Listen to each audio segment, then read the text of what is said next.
Hello everyone, my name is Poonam and welcome back to my channel Smart Study with Harpi. So friends, हम लोग का topic चल रहा था micro organism यानी सूक्ष्म जीव, जिसके अंतर्गत हम लोगों ने पिछले क्लासेस में पढ़ा था कि माइक्रो ऑर्गेनिज्म यानी सूक्ष्म जीव किस प्रकार हमारे शत्रु हैं, यानी किस प्रकार हमारे लिए हानिकारक है ना। कौन कौन से हैं जो कि हमारे एग्जाम के पॉइंट ऑफ व्यू से इम्पॉर्टेंट है, सारी चीज़ें हमने पढ़ी हैं। फ्रेंड्स, यदि आपने हमारी ये सारी क्लासेस ना देखी हो तो हमने प्लेलिस्ट बना रखी है, अब वहाँ जाकर सारी की सारी क्लासेस एक लाइन से देख सकते हैं और बहुत बहुत अच्छा स्कोर कर सकते हैं सीटेट पेपर 2 में, ठीक है, यानी साइंस की बात कर रहे हैं हम। तो चलिए फ्रेंड्स, आज की क्लास स्टार्ट करते हैं। जो आज की यानी कि जो आज का लेक्चर है वो हमारा रिलेटेड है फूड प्रिजर्वेशन से, यानी खाद्य परिरक्षण से, कैसे हम फूड को ख़राब होने से बचा सकते हैं, वो सारे मेथड पढ़ेंगे। और इसमें कुछ इंपॉर्टेंट है जो कि एग्ज़ाम के पॉइंट ऑफ व्यू से इम्पॉर्टेंट है, और लिखे तो मैंने सारे हैं जितने एनसीईआरटी में दे रखे थे, लेकिन मैं बताऊंगी कौन सा इसमें इम्पॉर्टेंट है, कौन सा पूछा गया है, कौन सा पूछा जा सकता है। तो चलिए फ्रेंड्स, बात करते हैं क्या हैं फूड प्रिजर्वेशन के मेथड्स। ठीक है, देखिए हम केमिकल मेथड्स की बात करते हैं, ठीक है, यानी रासायनिक उपाय कौन कौन से हैं फूड प्रिजर्वेशन के। सबसे पहला है हम लोग नमक का यूज़ करते हैं अचार वगैरह बनाने में, है ना, जैम वगैरह यूज़ किया जाता है, अचार वगैरह बनाया जाता है। इमली का अगर इमली यूज़ करी जाती है तो क्या करते हैं, नमक का यूज़ करते हैं।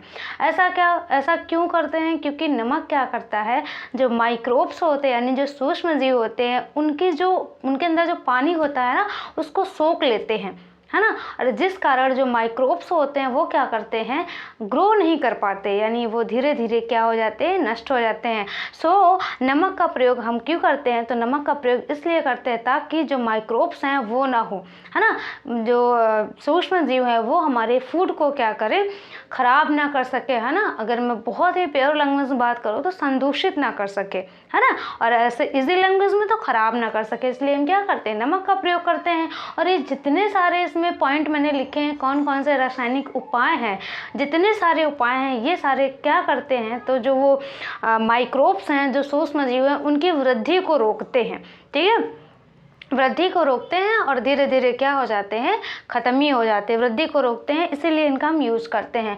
दूसरा जो सबसे इम्पॉर्टेंट है और पूछा भी गया है फ्रेंड्स, ये ठीक है, ये बहुत इंपॉर्टेंट है, जिसका नाम है सोडियम बेंजोएट और दूसरा है सोडियम मेटासल्फाइड, ठीक है, सोडियम बेंजोएट और सोडियम मेटासल्फाइड, ये दोनों एक प्रकार के देखा जाए सामान्य परिरक्षक हैं, ठीक है, और बहुत ही इंपॉर्टेंट है।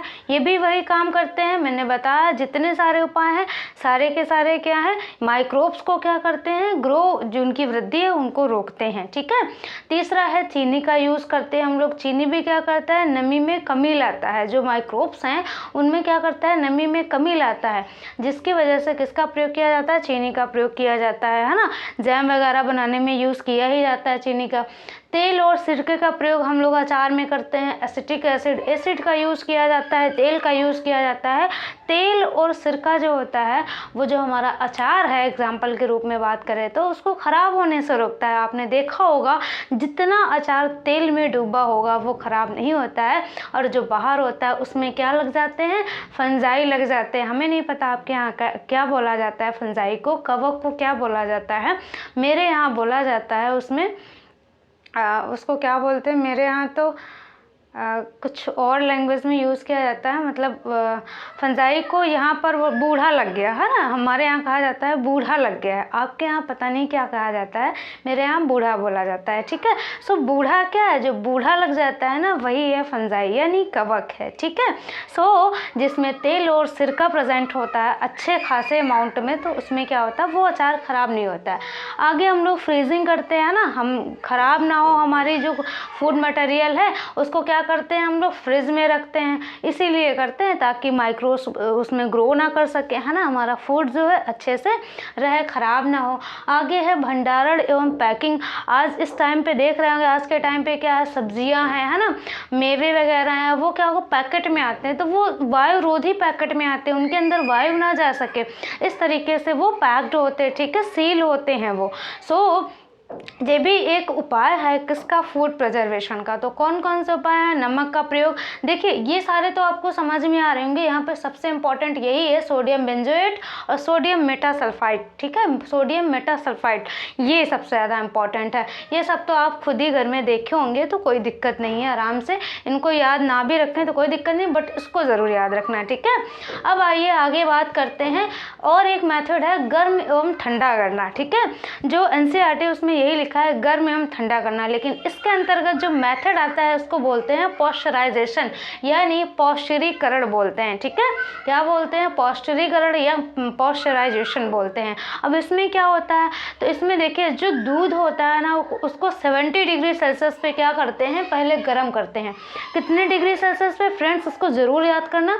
ठीक है, मतलब इसको याद रखना, पॉस्चराइजेशन क्या होता है और सोडियम बेंजोएट। फूड प्रिजर्वेशन में अगर बात करी जाए तो यही दोनों सबसे इंपॉर्टेंट है। ठीक है, और कोई दिक्कत नहीं है, और कोई याद रखो तो भी नहीं, मतलब याद है तो भी ठीक है, नहीं याद है तो भी ठीक है।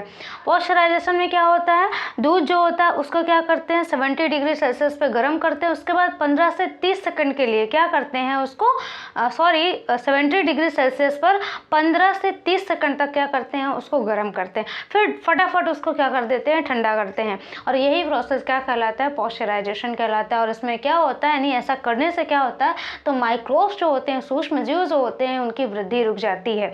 आपको समझ में आया? 70 डिग्री सेल्सियस टेम्परेचर होता है, कितने टाइम तक, तो 15 से 30 सेकंड। ठीक है, ये टाइम भी याद रखना, 15 से 30 सेकंड इसको गर्म करते हैं, फटाफट ठंडा करते हैं। बस यही मेथड क्या कहलाता है, पॉस्चराइजेशन कहलाता है, यानी गर्म एवं ठंडा करना कहलाता है। आपने देखा ही होगा घर में क्या होता है, अगर कच्चा दूध रहता है तो वो ख़राब हो जाता है अगर गर्म ना करो, गर्मियों के सीज़न में। ठंडी में तो फिर भी चल जाता है। तो मम्मी या फिर घर में बोला जाता है कि भाई साहब इसको गर्म करो, पहले गर्म कर दो तो वो ख़राब नहीं होगा। तो आप समझ रहे हैं इसका मतलब, यानी गर्म करने पे दूध क्या होता है, ख़राब नहीं होता।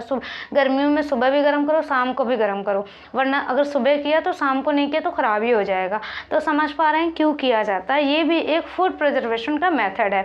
तो आई थिंक आपको फूड प्रिजर्वेशन समझ में आया होगा।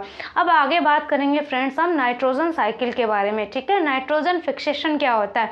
आपको यदि स्क्रीनशॉट लेना हो तो ले सकते हैं फ्रेंड्स। और मैं आपको बता दूं, यदि आप स्क्रीनशॉट नहीं लेना चाहते, नोट्स बनाना चाहते हैं, नोट्स बना सकते हैं। अगर वो भी नहीं करना चाहते तो आपके लिए और भी अच्छा उपाय है कि मैं आज सारा का सारा PDF, आज ही सारा टॉपिक कंप्लीट हो जाएगा। लास्ट जो बचा है पॉइंट वो है नाइट्रोजन फिक्सेशन के बारे में बात करना है हमें।